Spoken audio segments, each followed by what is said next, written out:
योगी की सरकार ने मंत्रिमंडल में एक निर्णय लिया। योगी की सरकार ने मंत्रिमंडल में क्या निर्णय लिया? जिस गांव में स्कूल नहीं है उस गांव के बच्चों को रोडवेज के बस में फ्री में बैठने को मिलेगा, फ्री में बैठने को मिलेगा। तो हमारे लोग गांव में सर्वे करने के लिए गए और बच्चों को पूछा, बच्चों के मां बाप को पूछा कि आपको गांव से बस में दूसरे गांव में पढ़ने के लिए जाने के लिए फ्री में बैठने को मिलता है? कहा बस ही हमारे गांव में नहीं आती तो फ्री में कहां से मिलेगा? गांव में बस आएगी तो फ्री में मिलेगा, गांव में बस ही नहीं आती है रोडवेज की तो फ्री में कहां से मिलेगा? अब सरकार सोचती है अरे किसको समझ में आता है, रेजोल्यूशन पास कर दिया, निर्णय ले लिया, अखबार में छाप दिया, तो लोगों को क्या लगता है कितना अच्छा निर्णय लिया भाई, बच्चों को फ्री में बैठने की इजाजत हो गई। 75 साल के आजादी में 2 लाख गांवों में स्कूल नहीं बना पाए। विकास की बात कर रहे हैं, बड़े बड़े विकास की बातें कर रहे हैं लोग, स्वास्थ्य केंद्र नहीं है, स्वास्थ्य तो हॉस्पिटल तो छोड़ो, प्राइमरी हेल्थ सेंटर नहीं है। और मैं देहात का रहने वाला हूं, गांव का रहने वाला हूं, गांव में कहीं कहीं प्राइमरी हेल्थ सेंटर है तो डॉक्टर नहीं, अरे डॉक्टर तो दूर साला कंपाउंडर नहीं रहता है। हमारे आंखों की देखी हुई बोल रहा हूं, ये हमारी तकलीफ है, दुख है। प्राइमरी हेल्थ सेंटर की 75 साल के आजादी में व्यवस्था नहीं है। और तीसरी बात है रोजगार। अगर रोजगार नहीं तो स्वयं रोजगार होना चाहिए, स्वयं रोजगार नहीं तो इस देश में कम से कम बेरोजगार भत्ता होना चाहिए। मैं अमेरिका गया, न्यूयॉर्क गया, लंदन गया, वहां जानकारी इकट्ठा किया तो पता चला कि अगर कोई आदमी बेरोजगार होता है तो जिलाधिकारी कार्यालय में जाकर लिख देता है कि मैं बेरोजगार हूं, तो उसको पूछा जाता है अकाउंट नंबर है? कहाँ है? लिख दो। वो घर में पहुंचने के पहले उसके अकाउंट में बेरोजगार भत्ता पहुंच जाता है और उसको लिख के दिया जाता है 6 महीने तक मिलेगा। तुमको खुद भी रोजगार ढूंढना होगा और सरकार भी तुम्हारे लिए रोजगार ढूंढ कर देगी 6 महीने, और रोजगार मिलने के बाद बेरोजगार भत्ता बंद हो जाएगा। तो किसी को भूखों मरने की जरूरत नहीं होती है, ऐसी व्यवस्था है। वहां भी लोकतंत्र है, यहां भी लोकतंत्र है। तो इस तरह से शिक्षा होनी चाहिए। अरे हम नहीं कह रहे हैं कि अमेरिका में हमारे बच्चों को पढ़ने को भेजो, हम नहीं भेज रहे, बोल रहे कि लंदन में भेजो। हम बोल रहे हमारे गांव में एक अच्छा स्कूल बनाओ, हमारे गांव में बनाओ। हम भी टैक्स देते हैं, इस देश में गरीब से गरीब आदमी भी टैक्स पेयर है। वो कैसे? टाटा बिरला को डॉक्टर ने कहा, उदाहरण दे के बताओ, टाटा बिरला को डॉक्टर ने कहा थोड़ा नमक कम खाना, तो टाटा और बिरला को बड़ा गुस्सा आया। क्या कम खाना? गरीब है क्या हम लोग? नमक कम खाने के लिए बोल रहे हैं? डॉक्टर ने टाटा बिरला को कहा नहीं नहीं ये गरीब अमीर का मामला नहीं है। तो कहा क्या मामला है? नहीं, ज्यादा नमक खाने से ब्लड प्रेशर बढ़ जाता है, इसलिए ब्लड प्रेशर बढ़ेगा तो हार्ट फट जाएगा, हार्ट अटैक रोकने के लिए कह रहे हैं कम नमक खाओ। अच्छा ये ठीक, मगर हमारे गरीब आदमी जब सब्जी नहीं मिलते तो ज्यादा नमक खाते हैं,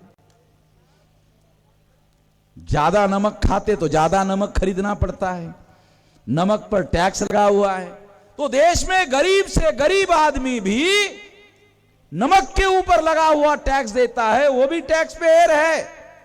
गरीब जब ज्यादा नमक खाता है तो उसका ब्लड प्रेशर क्यों नहीं बढ़ता?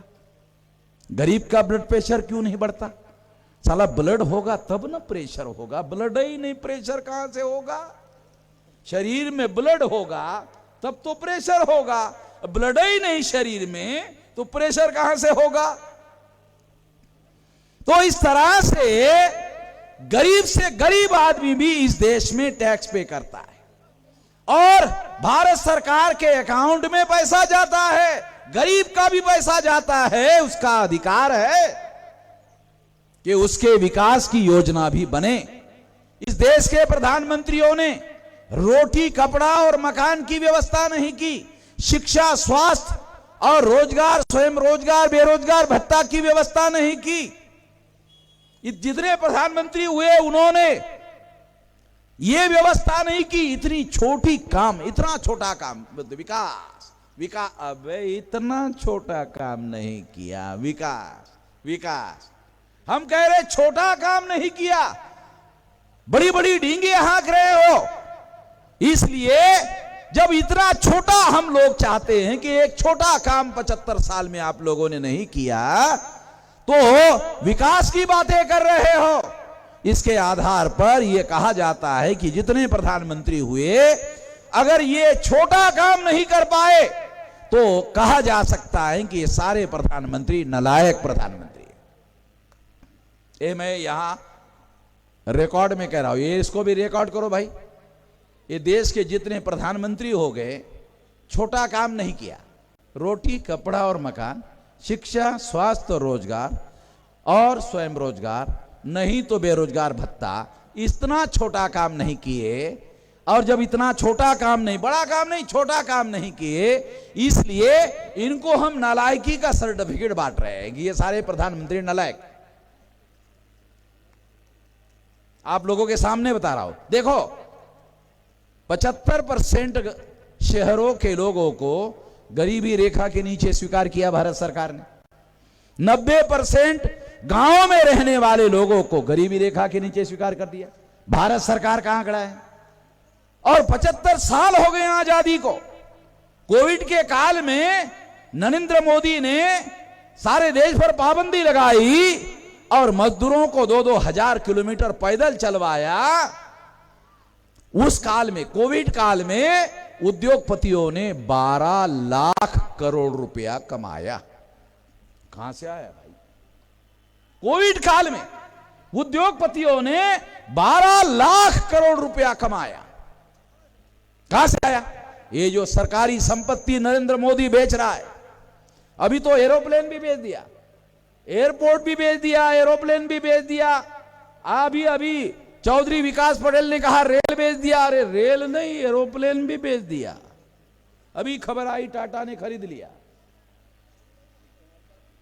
एक बार मैं भुसावल के रेलवे स्टेशन पर रेलवे पकड़ने के लिए बैठा था, तो रेल लेट हो गई, तो टॉयलेट गया।